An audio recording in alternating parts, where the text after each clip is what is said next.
فرش التراب يضمني. مشتاق احمد صاحب ملازمت پیشہ ہیں.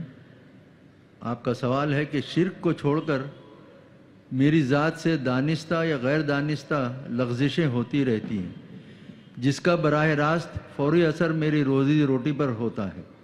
توبہ کرتا ہوں، نادم ہوتا ہوں، ضمیر بھی ملامت کرتا ہے، لیکن پھر گناہ کی کشش شجر ممنوعہ کو چھوڑے بغیر نہیں رہ سکتی.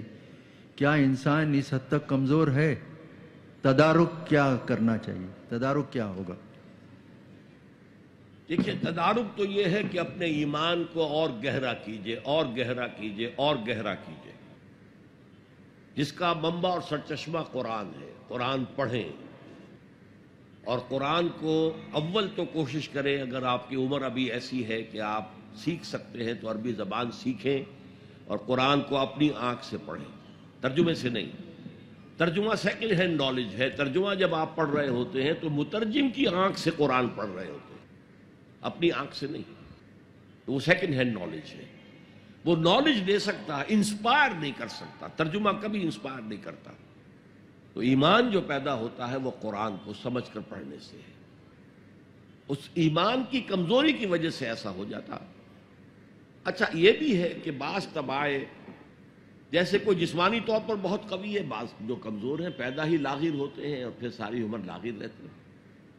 ایسے ہی اندر سے انسان کے اندر جو قوت ارادی ہے وہ بھی بعض کی مضبوط ہوتی ہے، جو فیصلہ کر لیا ڈٹ گئے. بعض کی قوت ارادی اتنی مضبوط نہیں ہوتی. مثلا بعض لوگ سگریٹ چھوڑنا چاہتے ہیں، نہیں چھوڑ سکتے.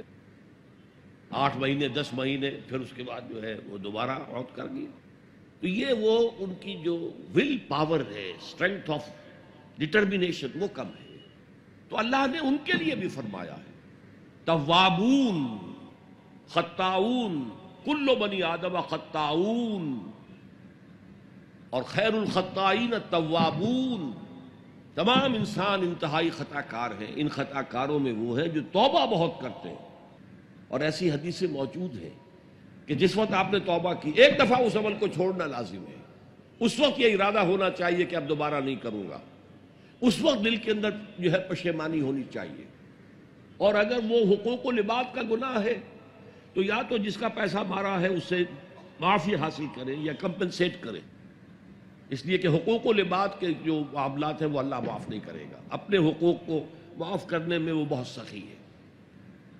اس کے بعد آپ کچھ عرصے کے بعد پھر گناہ ہو گئے، پھر توبہ کریں. پھر گناہ ہو جائے پھر توبہ کریں. جڑے رہیں اللہ کے ساتھ. میں اس کی مثال دیا کرتا ہوں، کسی بچے کو ماں مار رہی ہے، وہ بچہ ماں ہی سے لپٹ رہا ہے.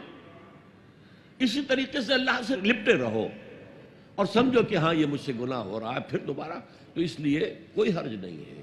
اگر آپ کی قوت ارادی کمزور ہے تو اللہ تعالیٰ جو ہے آپ کی جو بھی قوت اس نے آپ میں رکھی ہے، آپ کے جینز میں کوئی کمزوری ہے تو میں بیان کر چکا ہوں کہ جو شاکلہ انسان کا ہے، قل کل یعمل علی شاکلتہ، یہ وہ جینز کے ذریعے سے بنتا ہے اور ماحول کی وجہ سے بنتا ہے.